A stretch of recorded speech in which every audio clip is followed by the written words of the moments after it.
Blindfolded Survival, a post-apocalyptic alien invasion story. This train station might not seem scary at first, but believe me, it's the most terrifying one I've ever encountered. Without warning, a strange noise echoed from the train tunnel.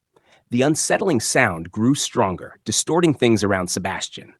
A man in the crowd, sensing danger, considered leaving but paused too long. Those near the tunnel began to change as their eyes shifted in color. They moved toward the tracks, seemingly hypnotized, and threw themselves in front of an oncoming train. In the chaos, Sebastian nearly fell too, but barely caught his balance in time. Soon after, his wife called, begging him to come home and pick up their daughter Anna from school. Things escalated quickly. Sebastian watched co-workers taking their own lives. Fear gripped him, and he fled the office. Outside, a man fell from a building, crushing Sebastian's car. The city was crumbling into chaos, with cars crashing and people panicking. He managed to escape and hurried to Anna's school, only to find the building destroyed, staff dead, and classrooms burning. Terrified children were frozen in fear.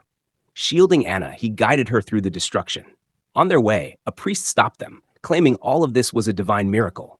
But Sebastian wasn't looking for miracles, just a way to keep his family safe. Outside, he spotted his wife, and as they embraced, a speeding car fatally struck her. 9 months passed. Sebastian and Anna, now living in an abandoned skate park, heard a noise and ran, only to be ambushed by blind robbers who stole their food. Though Sebastian tried to fight back, Anna stopped him. Later, he thanked her, understanding the robbers were just desperate. A radio broadcast warned of alien creatures outside who could control minds if seen directly. Sebastian and Anna covered their eyes and ventured out. He encountered strangers who also wore blindfolds and asked for food, offering knowledge of a generator in exchange. Though hesitant, the group brought him to a hidden survivor facility. There, Marcial noticed Sebastian's injuries and directed him to Liliana, a doctor in hiding. She treated him, and he claimed his wounds came from a fight with thugs. As the group sat around a fire, a blind man told of nearly being caught by aliens and blinding himself to escape. He mentioned victims marked with an eye symbol. That night, while others slept, Sebastian started a bus engine. Liliana questioned him, but he calmly said everything would be fine and drove it straight through the facility, destroying everything. The bus crashed, injuring everyone. Just then, the aliens arrived. Marcial, heavily wounded, accidentally saw them and took his own life. Liliana, trembling, kept her eyes closed, but Sebastian forced them open. She saw the aliens and died. Another man, seeing them, tossed a lit cigarette into leaking petrol, causing an explosion. As flames engulfed the wreckage, Sebastian watched the souls of the dead rise. Then it was revealed. Anna was a hallucination. She praised Sebastian, calling him a savior. He walked through a dark corridor and found crucified bodies on a wall. One dying man told him the creatures were monsters from another galaxy. But Sebastian believed they were angels and gently closed the man's eyes. Soon, he spotted a blindfolded woman entering a pharmacy. Her name was Claire. Pretending to be starving, Sebastian mentioned the generator again. 2 companions, Rafa and Octavio, arrived with their dogs and hesitated to trust him. But the aliens were closing in, so they took Sebastian to a nuclear bunker. There, he met a young German girl named Sophia and an older couple, Isabel and Roberto. Claire gave Sophia chocolate, which lit up her face. Meanwhile, Rafa and Octavio pulled Sebastian aside for more details about the generator. Anna's voice urged him to lie. He confessed it wasn't real. Enraged, they prepared to throw him out, but Sophia intervened, speaking German. No one else understood, but Sebastian translated her words, surprising everyone. Instead of expelling him, they tasked him with learning about Sophia. She shared how she and her mother had escaped chaos, hiding in a van after people threw themselves into a river. A radio mentioned a safe place in the mountains. She drew a castle on the wall, and Claire guessed it was Castle Sophia. Sophia had lost her mother during the escape. The group debated heading to the castle. Sebastian urged them to go, while Roberto warned it could be a death sentence. The majority voted in favor. That night, Anna's presence influenced Sebastian again. He quietly cut the dog's ropes to set up a future distraction. When aliens arrived the next morning, chaos erupted. People relived their worst memories. Claire saw her brother's death. Sophia heard her mother's voice urging her to remove her blindfold. Octavio stopped her just in time. Rafa, searching for his dogs, removed his blindfold and killed himself. Roberto was bitten by a dog now under alien control. Octavio urged everyone to move. When Claire revealed Rafa had died, Octavio broke down. Isabel tended to Roberto's wound. He accused her of cheating, but she denied it, blaming the aliens for planting false memories. Octavio theorized that the aliens came from a quantum realm, taking forms based on fear. Claire opened up about failing to save her depressed brother. She asked Sebastian what voices he heard, but he deflected, asking about Sophia.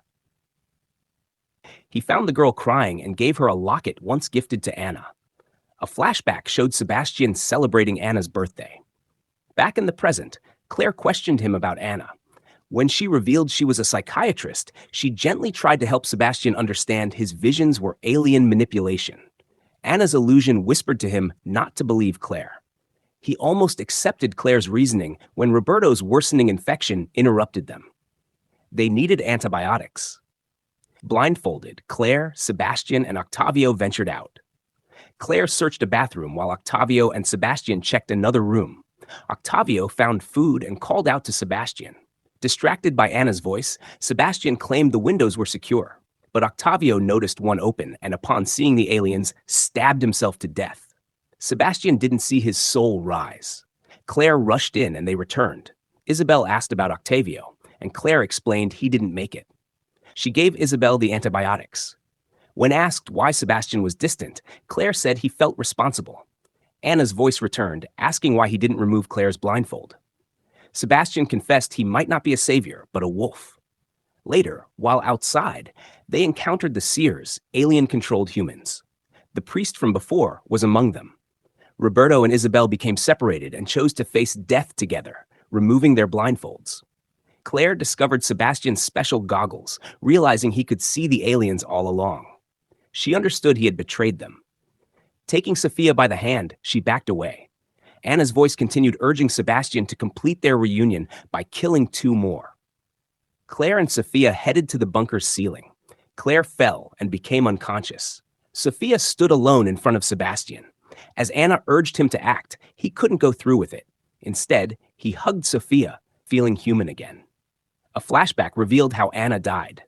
The priest had marked her with the alien eye symbol and forced her to look at the aliens. Under their control, she threw herself off a roof. Sebastian, in shock, was overtaken by the aliens. Back in the present, he tried to explain to Claire and Sophia that he had been deceived. He insisted he now saw the truth and could help them. When the seers arrived, one attacked Sebastian, trying to blind him. He fought back and killed her. They fled to a car and drove toward the mountain castle, their last hope. Anna's voice tried to sway Sebastian, but he ignored it. They reached the cable lift tower, the only path to the safe zone. Sebastian blocked the road with the car, then set it on fire. As Claire and Sophia prepared to board the lift, he stayed behind to delay the seers. During their ascent, Sophia nearly fell, but Claire saved her. She removed her blindfold to guide them. Meanwhile, the priest reached the burning car and called out to Sebastian, urging surrender. But Sebastian rejected the aliens, gripping a metal rod and standing his ground. Claire reached the lift control, but found it powerless. She rang a bell, luring the aliens. Their energy reactivated the lift. As alien influence crept into his mind, Sebastian saw Anna in the fire.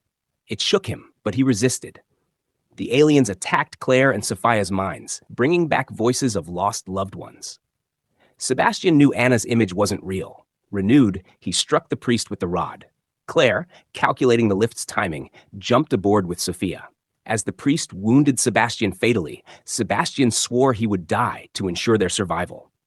Claire fought off the alien voices and counted the seconds. She jumped on the lift with Sophia and escaped.